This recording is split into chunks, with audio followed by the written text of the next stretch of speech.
Hey, how's it going, guys? It's your retro future boy, Ricky Summer here, and today I've come back in time to play a game that some of you Fallout 4 Sim Settlements boys might find a little bit interesting.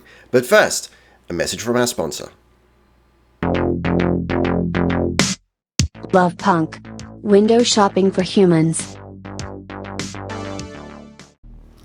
Welcome to the Endzone. So this is Endzone: A World Apart, which is yet another survival city builder set in a post-apocalyptic world. It's, not dissimilar to the likes of Frostpunk, but it's a different setting. It's perhaps more similar to Surviving the Aftermath. You know that game that's on Epic?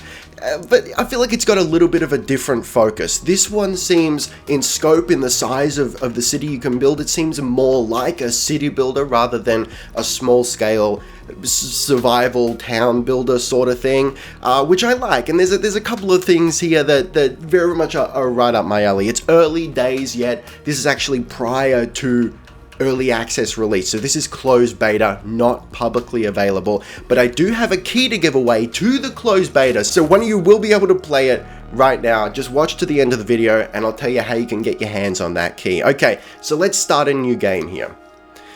We're gonna call it Franktown. So likely the title of this video will have Fallout 4 somewhere in there, just to get you guys excited.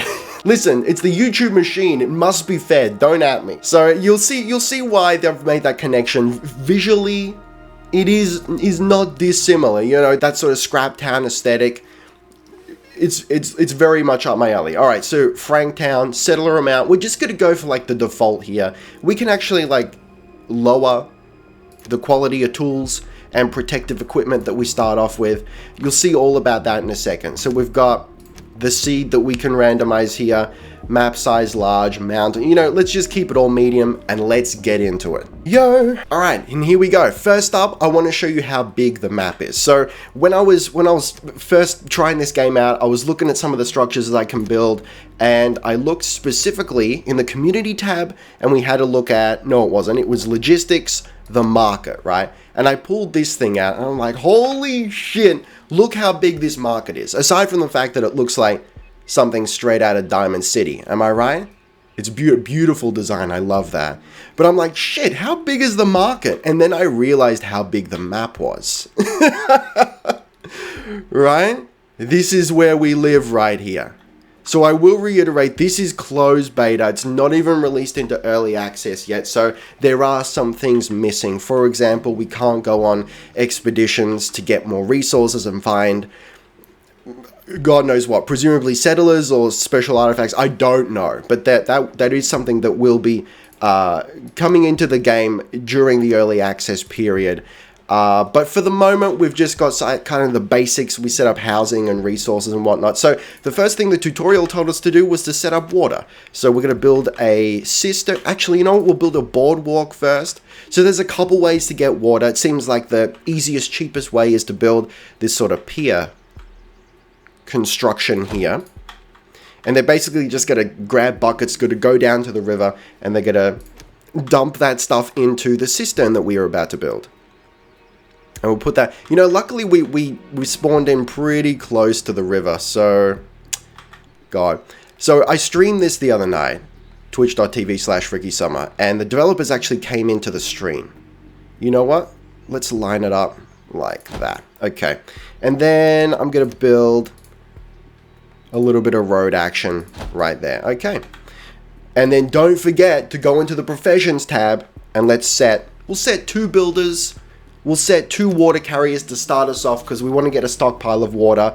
We do have a weather system here, which is not dissimilar to Frostpunk, so sometimes you will have to deal with droughts. And what's interesting about that is there's a nice little detail added in when the water in these lakes will actually disappear during a drought, and then they'll come back when the drought is over. It's very nice. Anyway, so I streamed it, and the developers came in. They seemed like really nice individuals. They sent me straight on a couple of things. They told me that the game is very much about optimal routes, right? So I started off like a little ways away from the water, like over here, for example, and I set my cistern up there with the pier, the boardwalk over here, and they're like, oh buddy, you gotta come into some trouble later on. Because it's gonna take that long for the settlers to walk from the boardwalk to the cistern to store the water. So then we started again and we set it up more like this. I like that, I like the logistics angle of it. I hope they focus a little more on that as early access, winds up. Very exciting. Okay, so you can actually see when we click on the cistern here, you can actually see the routes that they're taking. How rad is that? Look at that. We have 2 little guys that we've assigned to water collection. And you'll notice that they've got gas masks. So there are 3 forms of protection. There's scarves, there's gas masks, and then there's full radiation suits. And the representations of the settlers here will actually change based on what level of protection they've got. And if they've got no protection, you'll be able to see their face. Okay, so while we're here looking at the... actually, I'm going to turn my camera off so you can see everything we got here. We've got a young adult, Gary. We can change his name. We're going to call it Uwit. little young Uwit. Just running around collecting water. You got to watch out for that guy.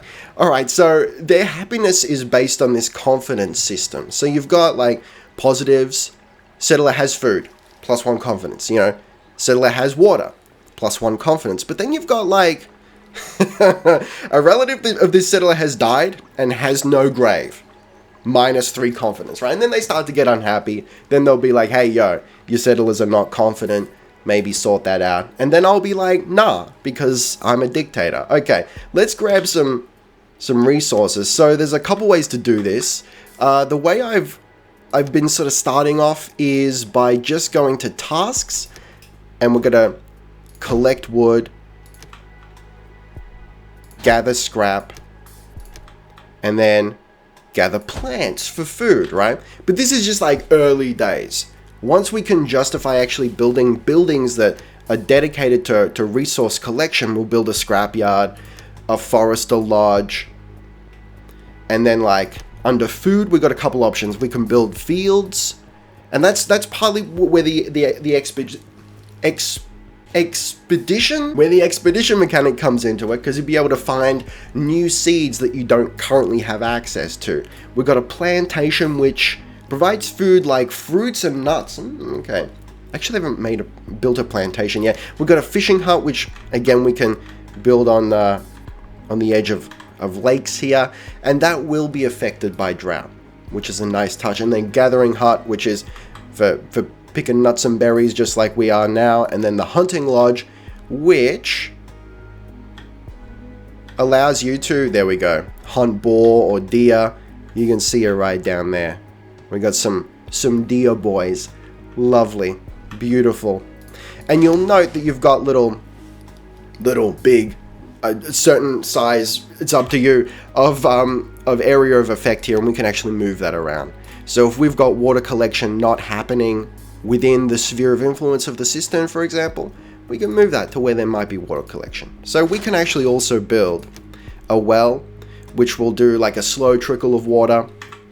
And I believe that even works during droughts, which is nice. But for the moment, we're just going to keep it. We're just going to keep it there. What else are we going to do? Yo, let's start let's build a recycler, which is like the quickest, cheapest way to get our hands on some more advanced materials, such as cloth, metal, plastic, electronics. Coal is another thing. We'll deal with coal in a second. So let's build our recycler over there, and we can speed up time.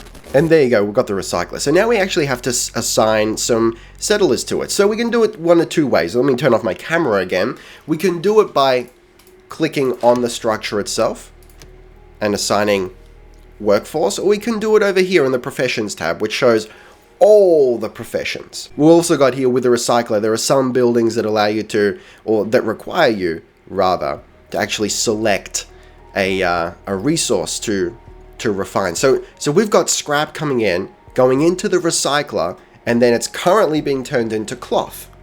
So it's a production of 4 pieces of cloth every 2 minutes and 5 seconds from 1 piece of scrap. And then we can do plastics, electronics, metal. So for the moment, we're going to go for cloth, and I'll tell you why. Because once we start getting some new settlers, right now, we've got 10 adults and 5 children. But let me tell you, buddy, those children are going to grow up. And before you know it, we got adults coming out of our ears, dude. And then we got people mowing their lawn because it's a public holiday. This is why we can't have nice things. This is Bay City, man. I don't think you understand. This is what it's like living in the heart of Bay City. All right, so then we got, you know, we got more demand for protective garments. So we're gonna need to produce cloth, so then we can feed that into a tailor to then create scarves or whatnot. Scarves are gonna be the easiest to make straight off the bat. Okay, what else do we need? We need food. We got a little bit of food production, but I wanna up that food production so we can go like a gatherer's hut if we want. I want it to kind of all fit into this jigsaw puzzle that I'm creating, if at all possible. Or maybe we do a fisherman's friend over here. We could set up a fisherman's friend, no problem. Though there's not a lot of room there. Or we could do a field. Maybe we do a field so we can have a look at the fertility here. Now, fertility seems to shift a little bit. We've got, you know, like, sear. What is that? I don't even know what that word means, but very dry. We'll make fields and plantation forests plants wither. Oh, wow. We've got dry, we've got moist, which is my personal favorite. We've got wet and we've got rain cloud. Okay, so as you can see, it's kind of shifting here.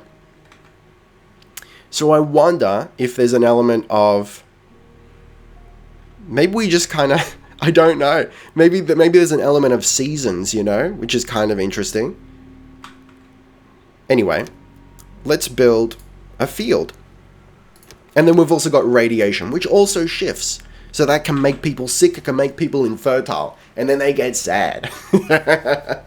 Then we, you know, and speaking of fertility, we have to build houses in order for people to develop families and have more kids. I think if they haven't got a house, they will not have kids, which is very interesting. But for the moment, let's do a field, and let's just put it, Jesus, like here.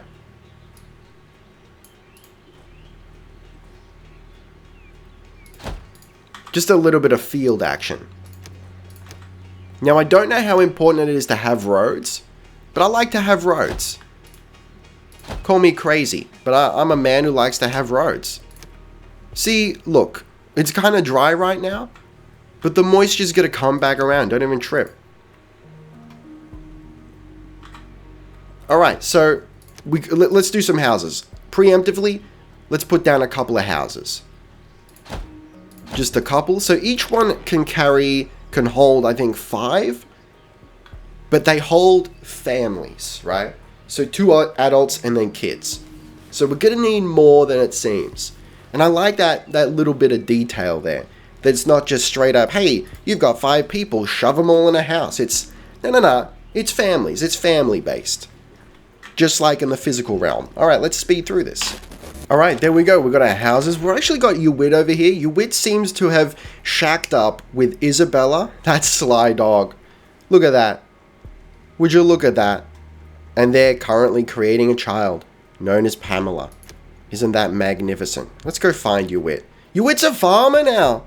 Would you look at that? Is he? Hard to tell. No, he's just a regular old dude. That's all right. That's fine with me. But I tell you what, we've got a couple water carriers, we've got 4 builders, we've got 2 farmers. So we've got to, once the farm is constructed, they're removing radiation currently. Okay. Yeah, some radiation has seeped in. Ooh, that's dangerous. Not ideal. But at least they can remove it. Okay. Now we're starting to get to the point where the game wants us to build houses. So, luckily we got there. Okay, remove that radiation, baby. Now we can set a seed. So, maybe there's been an update. I think when I streamed it, it only gave me like 2 randomized seeds, but currently we've got all of them. So this is what I was talking about before, the expedition thing. This is how you get more seeds. So for the moment, we're just going to do like, God, let's make beans. Why not? Beans, it's a classic staple. We can make burritos. You know how I feel about burritos. Low food reserves. Okay. All right. Well, see, that's the problem over there. What do we got?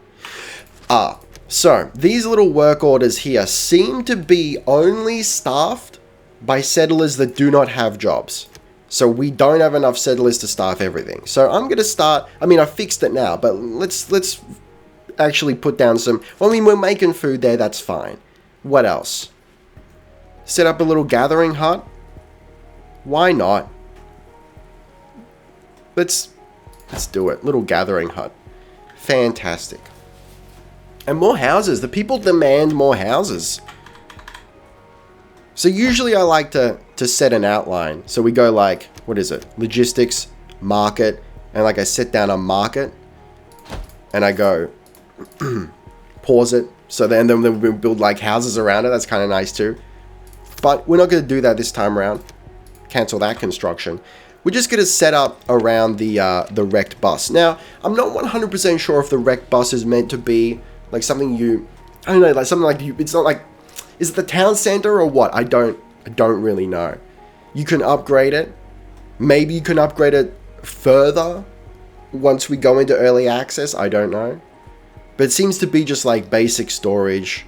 This is where people get their protective gear from, I think. Protective clothing restrictions. So we can actually say, hey, yo, people are only going to use gas masks. No full radiation suits. Or like nothing at all. But I feel like that's a little bit dangerous. And we're going to start to get some infertile individuals. And no one wants that. We want this town to grow. More houses. And then we'll speed through it. Alright, so the gathering hut is staffed and built, and I've moved its work area over here. We've got a lot of bushes to pick up here. We can also build, back on the housing subject, we can also build a shelter, which we can't afford right now because we need plastics and we're not making plastics. But that's going to house a lot of people. And if you kind of zoom in here, get an idea of what it looks like. Look at that. Doesn't that feel like Sunshine Tidings? I love it. I love the aesthetic here. It's a little, you know, where you've got other post-apocalyptic survival city builders, which is now a genre. Don't worry about it. I feel like they feel a little more cartoony, which this is like, you know, it's kind of, I think it's trying to hit a more one-to-one scale. You look at the little settlers and they look appropriate to the size of the buildings, and I like it. Everything looks gross and rusty and just ramshackled together. This appeals to me on a very deep and personal level. This feels like if you could turn sim settlements into this bird's eye view city builder RTS kind of thing. I like it. This is what I want. This is tickling me. Now, yeah, the game's pretty basic right now because, like I said, it's closed beta. But it's got some charm about it. I'm really looking forward to seeing you know, where it goes. Okay, let's get some let's get a Forester Lodge going. Can we slip it in here? Nah, it's a little too out of bounds. I might do like a little, well, we can do that. We'll break off here. Yo, we got some, we've landed right in the middle of a whole bunch of radiation. I don't love this. Wowee. This was not a fortuitous start. Okay. One more house.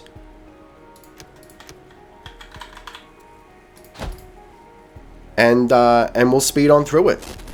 Alright, so I've gotten rid of all those tasks, the work orders, because we're going to start moving to actual structures here. So we've got the Forester Lodge. It is staffed. You'll notice that we've got more adults now because we've got the children actually growing up, which is great. We're producing beans. We could be producing more food though. I might set that up. But this is good. We've got more adults to work, so we can build more buildings and have them doing more stuff. So I'm going to build a scrapyard. I'm just going to put it... God, where am I going to put it? I'll put it here. Now, it doesn't seem imperative that we build roads. I don't think it even costs anything. But listen, This is not Bush League. We're going to build roads. So let's move this work area. Kinda. Let's do it over there. Alright, fantastic. We can't set the work area of the scrapyard yet because it's not built. This is still dismantling. What have I done? What have I done? We can also create electricity, a solar collector. This is pretty cool. I actually don't know what benefits it provides, to be honest. But if we build a battery, you can actually see the little power line connections there. So it'll connect to houses. It'll connect to, I think, most structures. Maybe not the cistern, but it connects to most structures. That's nice to see. I might actually, let's click on a guy and let's have a look here. Do we have power? Here we go. Settler's home has electricity. +1 confidence. Now I wonder if electricity in a workplace maybe boosts production. Or if we have a look down here, we've got working time efficiency in day 100%, at night 50%. Maybe if we've got power, it boosts the nighttime efficiency. I feel like that'd make sense. Building is not connected to the power grid. Power consumption. Okay. I don't know. I don't know yet. I haven't tried it, but I feel like that one makes sense. All right, let's speed through the night here. Let's build up a little bit more. All right, we moved along a little bit. We've got more than enough houses for all of our population. We've got 8 children. It is going up, but we've run out of workforce. So I've also built a tailor, a baker, and a candlestick maker, and a workshop over here. So we've got 2 recyclers now. Each one uses or takes one person to actually staff. So you can see over here our refiners. Is that it? Recycler. Refiners work at recyclers, I'm pretty sure. So we've got 2 of them, 1 for each of our recyclers. So one of them's producing plastic because we've got more than enough cloth now, and one is producing metal because we're going to need metal to feed into the workshop to make tools. Currently, where are our tools? We've got 15 tools, but they're going to run out pretty soon. We do have a little bit of a stockpile of radiation protection, but we need to start making more. So I also pumped just a shed load of people. I maxed out the gatherer's hut because we were running out of food. But now we've got a fairly healthy stockpile of around 600 or close to. So I'm going to take 2 individuals away from that. We're going to take 1 farmer away. And we're going to put 1 in technician, 1 in tailor.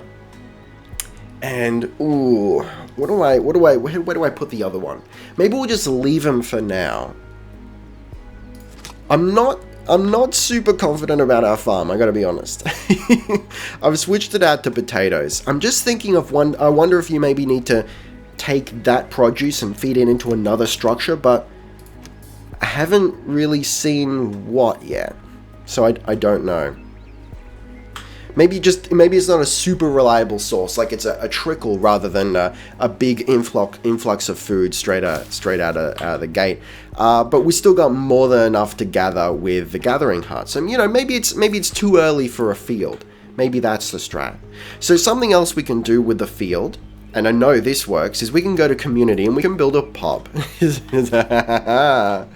Listen, you think we're gonna do a post-apocalyptic city over here and not build a bar?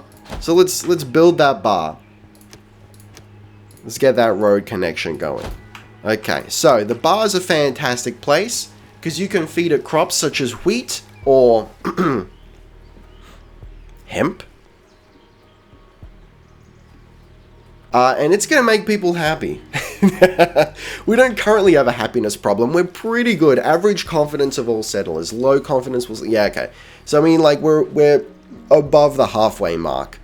And our settlers are not irradiated. They're healthy. They're good to go. So this is why we want to keep 1 settler just not doing anything. Because I think then they will work as gatherers. Or, like, moving... I think...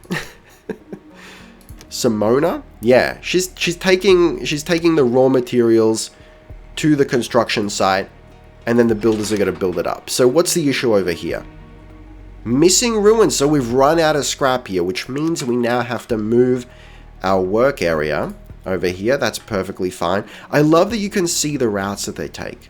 So I wonder if the strat is you don't build roads, but you watch for the routes that they take, and then you use that to inform road placement. Maybe that's the strat. So what we've got going on here is the scrap is being taken down to the workshop. Is that right? And then stored in the wrecked bus. So something else we can do is set up a depository like at a pseudo halfway point. Maybe we put it there, or let's put it there. Why is this so difficult? Yeah, let's do the halfway point. Let's see what happens, and let's speed through this. All right, here we go. So we've got the depository, which is being filled up with scrap. So let's have a look. Yeah, looks like it. The scrap is being fed from where it's being collected to the scrapyard, and then over to the depository. Fantastic. And then in theory, we should start to see our workshop individuals grabbing it, or even our recycler boys.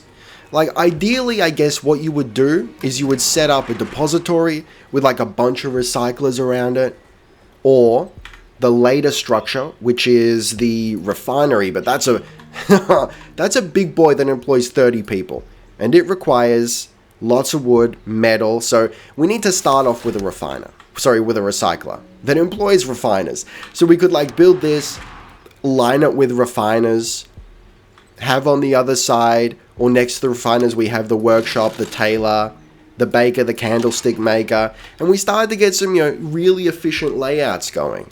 The developers assured me that you want to plan stuff out because later on shit starts to get real. So we've also got the pub. I've put an individual in it, but it's not working because it's missing wheat. We can also create joints or liquor. What does liquor require? What is that? Is that what is that? It requires something we do not have. Oh, wait. Is that berries? Wait, where's our gatherer's hut? Is that berries? Maybe. Oh, I think it is. Okay. That's interesting. Ale, joints, or liquor. All right, let's keep it on liquor. It's a gentleman's bar. Look at this. I love it. I love it. Look at the detailed design of this. And you will actually see individuals come into the bar and rest a spell. This is nice. I feel like a lot of love and care has been put into the design of these models. This is really nice. I feel like, call me a graphics whore if you want, but I feel like part of the fun of a city builder is that sim aspect. It's not just blocks that represent buildings and efficiency and whatnot. Yes, that's fun. The efficiency aspect and logistics, I love that angle. But I also want to be able to zoom in and have a look at my town and say, yeah, this is my town, We can't rename buildings, and that's fine. But we can rename settlers. Who is this? That's Noah? Incorrect. It's now Clugs. What do you think of that? What does Clugs do, guys? What does Clugs do? Aside from being an adult. Where's his job, dude? Alright, here we go. We've got new goals. Sometimes this pops up. Increase your population. We've got 1 hour of in-game time to do it. So if we speed up, yeah, the clock's going to speed up too. Our reward is going to be scrap and water, 500 apiece. Right. So we got 30, we need 45. So how do we encourage that? Well, I think by making our settlers more confident. So if we go to community, we can build a campfire so those crazy teens can come on down next to the scrapyard and they can have a crazy old time. Or we put it over here. Hey, let's put it there. Then we can build more houses around it. We don't need more houses, like straight up.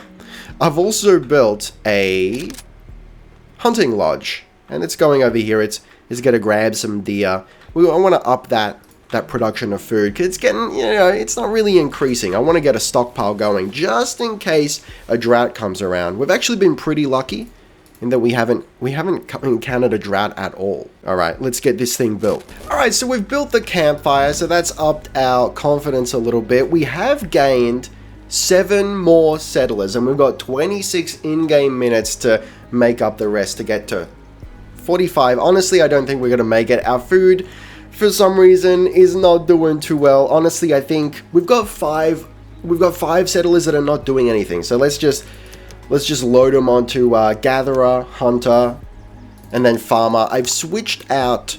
Hang on, have I switched out? We'll go. Let's start creating wheat, and let's start making ale. Ale is produced in the pub and is used to brighten up settlers' moods. Joint can be produced at a pub and consumed by settlers to raise their confidence. Oh, okay, maybe that's the confidence one. Well, how about that? And liqueur, or liquor, produced from different ingredients. Anyway, how about that? All right, so we're gonna leave it there. This is the kind of game that I just want to keep going. I just want to keep build up that town, get that density going. Oh, buddy, I love a dense town, but we got to stop. This isn't the 4-hour tutorial, so let's do the giveaway. In the comments, I want you to tell me what the sponsor of this video was. Simple as that. Just tell me who the sponsor was, and I'll pick someone at random. I'll send you a message on YouTube, so we might have to friend each other. We'll work that out. We'll figure that out. We've had to do this sort of thing before, and I'll send you the key so you can get in on the closed beta. This is on Steam. It's currently saying that it's going to release into early access spring 2020. Now it's a little ambiguous. Is it Northern Hemisphere spring or is it Southern Hemisphere spring? I think it's currently spring in Northern Hemisphere. Is that right? So maybe it's the Southern Hemisphere spring. I don't know, dude. Anyway, spring, early access. It's currently closed beta. They need people to test it out. I gotta say, on my system, it's pretty buttery smooth. I haven't had any crashes or anything. It's looking promising. I'm super excited to see where they take it. This is certainly my kind of survival city build. A little bit more of a focus on the city building aspect, large buildings, 1-to-1 scale, just that beautiful detail, that love and care put into the design of the buildings. I love it. This is the one right here. You take the grass away, this is Fallout 4, dude. I mean, come on. Beautiful. Alright guys, for the moment, thank you very much for watching. Don't forget to gently caress that like button. Be excellent to each other, and I'll see you next time. Ricky Summer. Out.